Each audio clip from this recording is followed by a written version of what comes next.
SMT Nation, we back. Nation, AT&T's been having some really good quarters. They have been growing at a pretty good pace, adding lots of new customers, specifically in wireless and with their fiber services. Even now, like their, AT&T Internet Air, the fixed wireless access 5G home internet, even that's growing a little bit. But there's something that keeps getting overlooked. I mean, and it's a pretty sizable loss. We're going to talk about their DSL services today. All right, and this article does a good job of covering it. Roger from Cord Cutters News got us covered.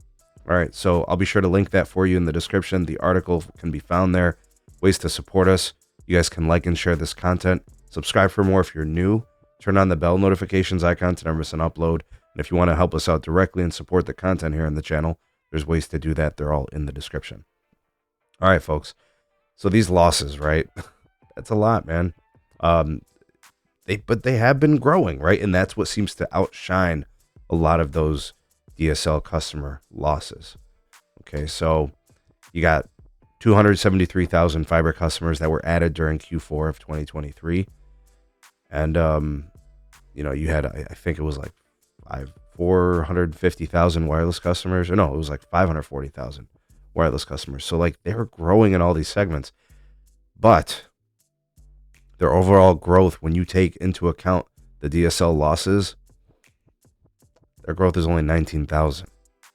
So this basically tells me all the customers they added, but when I take away the DSL losses, it's basically a push, right? And that counts the fixed wireless AT&T Internet Air plus the fiber customers.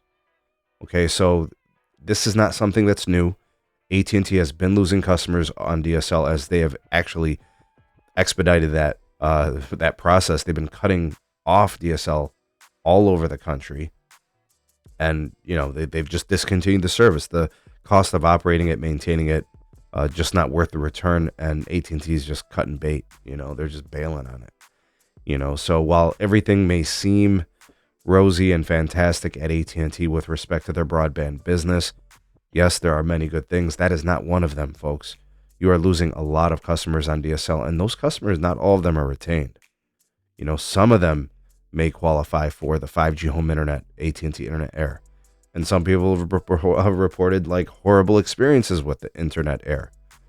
So I don't know, how we take this in. I just think it's part of that calculation as to how the AT&T business as a broadband company, how it's going for them. So you've got excellent things happening in fiber. You got excellent things happening with fixed wireless, but we have to call a spade a spade. There are losses at AT&T relative to that DSL decommissioning. And of course, those customers are forced looking for other answers. They're looking at another fixed wireless option. Maybe it's T-Mobile, maybe it's Verizon, as national, networks go. Maybe they're going to go to a cable option because of this. Maybe they don't even have that. Maybe they're looking at Starlink, which is very expensive. Amazon's getting in the space now. Maybe they qualify for that. But AT&T, they're doing AT&T things, right? Building fiber where it makes more sense, not necessarily replacing where they have the old DSL services and that copper's in the ground. Oh man, I don't know. We'll see how this plays out. There's a lot of, like I said, there's old copper out there, DSL services, old legacy tech that's getting decommissioned. Hopefully fiber gets to these folks sooner rather than later. Anyways, tell me what you guys think about all this. Sound off in the comment section below. You're the voice of the people, the SMT Nation. Let your voice be heard.